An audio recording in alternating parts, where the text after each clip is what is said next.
When I first saw this game, Metaphor, ReFANTAZIO, I was totally overwhelmed. It was like so much info overload. Like, it was like I was watching a fever dream of all this stuff that just didn't land. It was kind of just over my head. And when I saw that Atlas logo, I said, "Oh shit. I guess I gotta play it. Do I want to play it? Am I excited? Am I hyped?" I reserved my hypeness because I didn't know if it was going to be like some cheap, watered down cash grab, or is this going to be a full fledged, a new level of gaming development for Atlas? Because I was like, are you already going into a direction?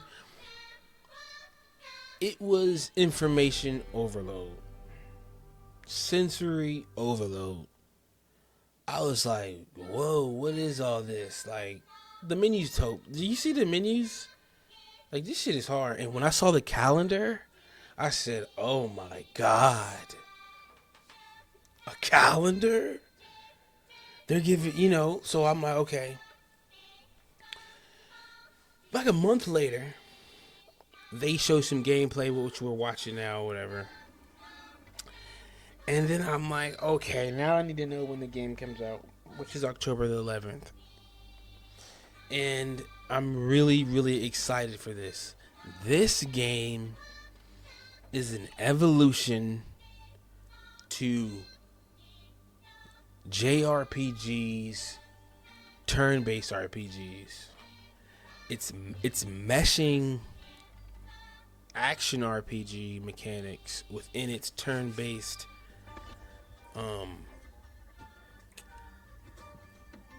foundation. So I'm like, jeez.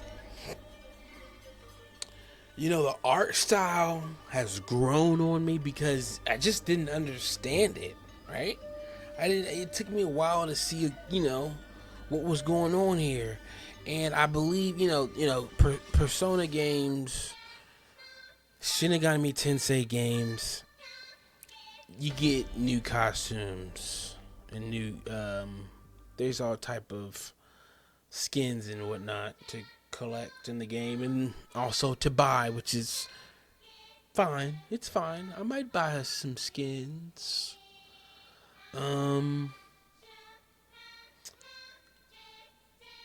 I love turn-based RPGs from Final Fantasy 6, 7, and 8, 9. And that era, the Chrono Crosses, the Chrono Triggers, the Sea of Stars, the Personas, the Shinigami Tenseis, the Dragon Quest. And it's actually one of my favorite genres of video games to play. And it's almost like the industry, it's a niche genre. Nobody likes turn-based unless it's Border Gates 3. You do Border Gates 3, Square Enix, you're back in there. Final Fantasy, I know this is a tangent. Final Fantasy should be what Border Gates 3 is right now. It's only, what is it got? 16 goddamn games? Border Gates 3? Come on, man. But that's just that it's the people behind the games that sell games for me. And I'm rare. Like, most people don't know much about video games as much as I do, because I've been playing video games since the fucking 90s, dude. Some of y'all weren't even born in the 90s. Some of y'all don't even know how people were playing video games in the 90s. How'd you play video games in the 90s? There was no internet. Yeah. I am Muten Gaming. And I think the bar for me right now for turn-based games is Border Gates 3, but Border Gates 3 is a special turn-based. They call them CRPGs. But this JRPG style classic Sony PlayStation 1 era style shit, bro. I would say it's Dragon Quest 11 and Persona 5. Persona 5 probably edges it out a little more because of its updates. They got Persona 5 Royal, and that just takes it up a notch. But I do like a lot of things about Dragon Quest 11. Man, that was a long game with a lot of content, and then he just added a shit ton of more content. Character design was flawless because it's Toriyama, baby. It's that beautiful Dragon Ball style, baby. So that was the bar. But this game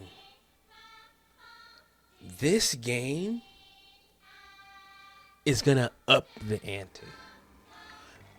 The hook for me is the traveling system. When you travel to different cities to see the different races of peoples that populate the situation that's going on in this world, bro, of ReFANTAZIO. You have that Persona slice of life things to do while you're traveling because it takes a certain amount of days. And that's very stressful for me because now I'm trying to think, okay, who do I want to go to in what order and what's going to affect what and how is this going to affect them and who do I want to like become enemies with? Because you're traveling in this big ass fucking RV basically, but it's like I don't know what the fuck this thing is, dog. It's like a big ass ship. It's a ship. It's an RV. It's a boat. It's a goddamn tank. And you got all type of slice of life shit in it. I saw some washing machines. I saw a kitchen with recipes and shit. I seen you can take a nice hot bath out on the boat. And then you can like leave it. And then you can talk to your companions and see what the fuck they thinking. That's the boat I'm talking about. I don't know what the fuck this is. They're about to travel. That's the map. I wonder where we are. I don't know where you are. And it's just like, yes, 120 hours I will put into this game. Because it's, to me, trusted people. That was another thing that I understood about this game when I was all in my sensory overload. Wow. I knew they said we got the creators or the directors or the head honchos of Persona 3, 4, and 5. Like multiple people worked on Persona 3, 4, and 5. And I'm like, yes. Those visions will basically have free reign and do this huge budget game because this game is for every. It's a multi-plat. I think everything but the Switch, and I love it. Yeah, you can't this shit can't run the motherfucking Nintendo. This shit is a goddamn cell phone. Some of the parts in a Switch are 30 cents, Isn't that crazy? How do you get to hundreds of dollars for it? Anyways, that those visions, I mean, look at it. It's beautiful. It's deep looking. Hulkenberg, she's my favorite character. I just love her character design. And I'm gonna play, of course, in Japanese voice acting, bro. I can read. This is a good reading exercise. It's good to read. Just read, bro. Look at this. Look what's going on. You have all this dialogue and all this text. You have this intricate world to just immerse yourself in with all these characters. And everything means something. Every moment means something. You can't go back. You know, it's everything you love about Persona. And I'm telling you, man, like, thank goodness for Sega, dog. This is a Sega game. Sega is the publisher for Atlas. And yeah, bruh. Shit on them niggas at Square Enix and Blizzard. Shit on them. Atlas shits on all of them. Like, I mean, even Boulder Gates 3 is a little. You can say I like X in Persona 5 than I do. Like, I kind of like Persona 5 is just really special. These are comparing two special games like that is just unnecessary. Persona 5 is really, really special. I still listen to that soundtrack. That soundtrack is the hardest soundtrack I've ever heard in a video game, bro. Like, maybe there's, if you want to count San Andreas and shit like that and all that shit, yeah, them soundtracks is crazy too. But Persona 5's music, the people around you are going to be like, you never see it coming. Yes. God damn it. Where have you been? Dog, that music was so fire. I'm telling you, I would be playing the game and be like, this music has no business being this motherfucking fire. And the same guy who made that music is on this joint. And we already got a little banger that's about to drop, dog, with the game, son. For sure. I'm excited for this game. The story, it doesn't. I mean, I get the story.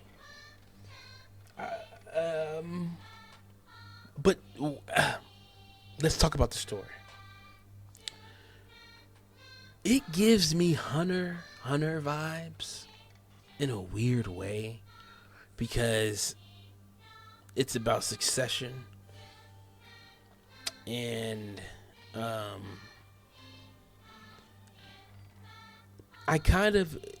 the succession war in the manga of Hunter x Hunter isn't about the world, it's about one empire. So, but I guess I guess this one empire runs all these different sub countries, and basically the king dies and the sky explodes because some ancient magic fucking reacted to this event and tells the people, hey, anybody can become king. Let's have a succession war. That's all I can tell you about the story, and that's why you kind of travel to different places to gain alliances with the races, and there's dungeons, and there's bosses, there's everything, bro. Everything in a JRPG, bro. I'm so fucking excited. I hope there's a shit ton of characters in the game. I cannot wait to be stressed out over my motherfucking calendar and what I'm doing and who I'm doing it for and what this means and what that means.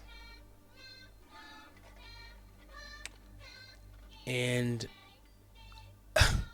it might be my game of the year. I mean, seriously, bro. Metaphor, ReFANTAZIO. See you there. I am Muten Gaming, and I have spoken.